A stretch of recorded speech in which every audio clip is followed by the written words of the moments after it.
Welcome to the Sales to CEO podcast. This is your host, Louis Heron. This is the only automotive podcast that shows you how to get to the next level. It is my personal mission to coach, inspire, and motivate you to go from sales to dealer principal or any level you desire. Stop making excuses and start making the adjustments toward the future you want. Today, we are talking about how to set appointments that stick and show. Welcome. Another episode of Sales to CEO. I am thoroughly excited to speak to you today and tell you, man, today's topic is going to be something, because I know when you're in the car business and you're working hard and you're doing the things you need to do and you have this pressure to set appointments daily set appointments, and you can't get them to stick. You can't get them to show. We want to go through that today. I want to explain to you some of the reasons why that happens, and I want to give you a couple of things that will solidify making sure that your show ratio is higher than it currently is and get you to that 50-50 show to close ratio, and we'll talk about that shortly. Now, as we venture into this topic of appointments, I think it's very, very important that most of you listening may be very familiar with where you should be, but I need you to understand that you should have a 25% set appointment ratio to contact. Communication, a two-way communication, you should be setting 25% of those calls should be making appointments. Of that, 50% should show and 50% should close. Now, it's critical to understand those metrics, because part of the solution of getting appointments to stick and show is you got to know where you're at. So we're going to go through that and thoroughly kind of explain that to you today and understand the power of appointment. And really and truly, when you're talking about making appointments, it is the lifeblood of the dealership. It's truly where we all need to be on a daily basis. And individually, as a salesperson, even as a manager, we're always looking at how many appointments a day, how many appointments are set, how many show. We're looking at that weekly. We're looking at that throughout the whole course of the month. And it's imperative that salespeople join on board, not only for the dealership's sake, more specifically for your sake, because that's really where the power takes in understanding. So there's a part that I want you to really get and understand that I think it's overlooked. Let's assume you set 10 appointments for the week. 5 of those appointments should show, 2.5 car deals. So for the week, you set 10 appointments, 5 showed, 2.5 sold. I want you to focus on if only 5 showed, but you set 10 appointments, then 5 no showed on you.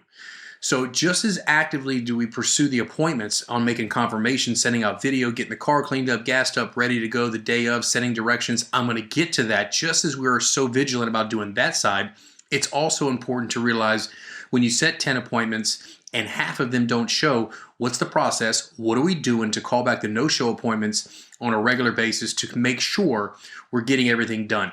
Let me back up and let's talk about your goals real quick as it relates to appointments, because I think you really need to understand clearly what are you shooting for? As a sales professional, as an expert, your goal is to set 3 appointments a day. Now, when I say that, I don't want you to immediately assume you're having 3 shown appointments today. Every day. That's not what I'm saying. What I'm telling you is every single day throughout your communication with customers, you need to set 3 appointments per day, which means you could set an appointment today if it's Monday, and it may be for Wednesday. One may be for Friday, one may be for Tuesday. You've set 3. You want to track how many appointments you physically set per day. Understanding that if eventually, as you run through a 30-day window, you'll eventually have a point where you're having 3 appointments, an opportunity for 3 a day to actually show. So you're making 15 total appointments if you're working 5 days a week. Some of you guys hopefully are working 6 days, depending on your schedule, depending on your goals, depending on what you're trying to do in the auto business. You know, obviously you take your three appointments a day and multiply that times the days that you're working. But most of you should be setting 65 appointments a month. 65 appointments a month. So look at the power in the appointment ratio. At 65 appointments a month, if you did a better job and got 50% of those to show, that's 32 shown appointments. Now remember, we still got 33 that have not shown that we need to follow up with to get back in, but 32 shown appointments for the month. At a 50% close ratio, that's 16 car deals from appointments per individual. Now, if you're averaging, let's just use a round number of $400 a copy on a commission, okay, we could do the number if it's $200 a copy, but let's just say it's $400 commission per deal. That's $6,500 a month you can make on setting 65 appointments, provided that your show ratio and your close ratio is on point. So we're gonna talk about how do we get those 2 metrics right, because that's probably one of the most important things. So number one, here's what I want you to focus on. The first thing you're going to have to do, first thing I want you to do is start tracking your metrics, your KPIs, your key performance indicators. I want you to look at your daily appointments. Now, in my course, Sales to CEO University, in the course itself, I have an actual form where I actually show you how to track everything. I think it's that critical. Remember, you're going to learn, live, and then you're going to teach. If you're going to be a manager in the car business, you're going to go up to be a general sales manager. You're going to be a general manager. You've got to be able to teach and convey, but you've got to live it. You got to be able to understand, what did you do to get you to that point where you went to the next level. You've got to track where you're at. You cannot improve. None of us can improve unless we know where we're currently at. Right? I don't care if it's spending money in advertising. I don't care if it's inbound phone calls. I don't care if it's service ROs per day. I don't care if it's about menu presentations in F&I. I don't care if it's about appraisal process. You know, are we locking down 40% of all of our appraised vehicles? We look at every single metrics in the car business. You're a businessman, right? And there's a difference between being a car man and a businessman. And every level you climb up, you start learning more and more about the business side of it, and understanding the power of that. But you've got to make sure that you got to improve on this appointment deal. And the only way to do it initially is you got to be able to track where you're at. You got to know, am I setting 25% appointments? Am I getting 50% to show? Am I getting 50% to close? You have to know the starting point. You may realize that you're only setting 17% appointments and 32% are showing and 60% are closing. Well, what does that tell you? You're not setting enough appointments, you're closing phenomenally, and they're not showing, which means something's going on between when you're setting the appointment and prior to them getting here, and we're going to handle that. Let's talk about the appointment itself. Let's talk about the actual conversation. We're talking about, we're on the phone with somebody and we've established a two-way communication. Now, I don't know how it is in your dealership, but I would tell you, if I'm running your store, I'm involved in your store, any two-way communication that you have on the phone, first time, not a follow-up call for the third time or the fifth time or the seventh time, first time communication, inbound phone call, internet lead that you're working, that you finally got on the phone, or somebody that you finally followed up with on a B-back. When there's a two-way communication established and you do not set an appointment, that needs to go on a two-way communication sheet. That needs to go to the sales desk, and the sales manager needs to call that customer within 5 minutes. Think about this for a minute. If I'm working hard to finally get somebody on the phone, left message, non-responsive, left message, non-responsive, day 7, I get them on the phone, I can't set the appointment. Why would I not take a TO on that deal just like I would in the showroom? It's no different. It's your responsibility to get that information, go to the sales desk and say, Mr. Manager, do me a favor. It's taken me 7 days. I finally got Ms. Smith on the phone. I couldn't set an appointment. Can you call her right now? You have to make sure when there's two-way communication that you get a two-way sheet, is what I call them, and you get it to the desk. Okay, if you're not doing that, that's a golden nugget. That's easy. You don't have to do, I don't know how your store's set up, but you don't have to formally do this, but you could just physically know as a salesperson, get your desk manager to call right away. Make sure they take a TO on that customer. Let's back up to the conversation. Now we're in the conversation and we're trying to set an appointment with the customer. All right. Now I want you to look at this no different than if you had a meet and greet face-to-face conversation with somebody. When somebody comes on the lot, what do? We try to build some rapport. We try to slow things down just a bit. We try to make a connection, and we try to build a relationship. We're trying to make a friend. On the phone, you're doing the same thing, especially if it's a first-time contact with the customer. Now, they're going to come to you. Is that your best price? They're going to come to you with where you're located. Is the car still available? Got it. I'm with you on all those things. And we got to get skilled up to be able to handle those things. But more specifically, when we got them on the phone, we're trying to build a relationship with the customer. We're trying to find out as much as we can. They call you and they're inquiring about a car they saw online. Fantastic. Mr. Johnson, can I place you on a brief hold real quick? Let me see if the car's still available. Great. I'm looking it up on my computer right now, by the way. And also, by the way, where are you calling from? Okay, great. And how long have you been looking, by the way? I'm starting to create dialogue as I'm looking for the car in inventory. Okay, I want to take that time to slow it down to find out what brought them into the market. These are the things. Remember, they're calling you, or you're finally reaching somebody from an internet inquiry, and as soon as you get off the phone, they're calling somebody else, and they're calling somebody else. And the differentiation between you and that other salesperson is going to be the key in whether we put this appointment together. So we want to build a relationship. We want to find out as much as we can about the client, what they're looking for, what are their hot buttons, what brought them into the market, what else are they considering? Is it just price? Is it a certain model, make, year? Where are they calling from? Is this guy calling you from South Carolina and your dealership's located in Tampa, Florida? Think about it. And then you're going to get beat up on price, but yet he's calling you from South Carolina. I mean, there's a reason why he's calling you from South Carolina. You've got the car, you've got the color, you've got the make, the model, or you got the best price, or all variations of that. So remember that and have confidence, because you're going to have to take control of the conversation and do it in a skillful, tactful way. Okay, so we build our rapport. Now listen, now we got to get to the point where we ask for the customer, we got to ask for the appointment. So what you always want to do is you want to make sure that you're always giving up. Once you relay some information, you're having some rapport. So you always want to ask for it. So I'd love for you, Mr. Johnson, to come in and take a look at the vehicle. I've got 2 o'clock, 4 o'clock, and if I need to wait till 6, I can do that for you as well. I've got an opening there. And you wait. Well, I can't make it today. Perfect. No problem. Let me look at my schedule for tomorrow. Would tomorrow or the next day be better for you? Maybe Saturday. Perfect. Got you. Let me look at my schedule on Saturday. Now, it may be Monday. Now, I want you to know going in, if you're setting an appointment that's longer than 72 hours from the date you're setting it, you got a 25% chance this customer's going to show. You already know you're diminishing your show ratio. You're already going to have an issue there. That's okay. Let's keep advancing the ball down the field and keep moving.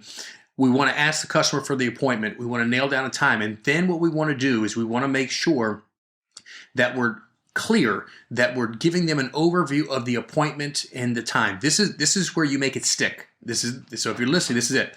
This is where I say, Mr. Johnson, here's the deal. I look forward to seeing you on Tuesday. I've got you locked down for 2 o'clock. Well, just so you know, I understand that time is very, very important to you. We survey a lot of our customers, and we know that customers don't want to waste time, and your time is valuable to me. So here's what I'm going to do.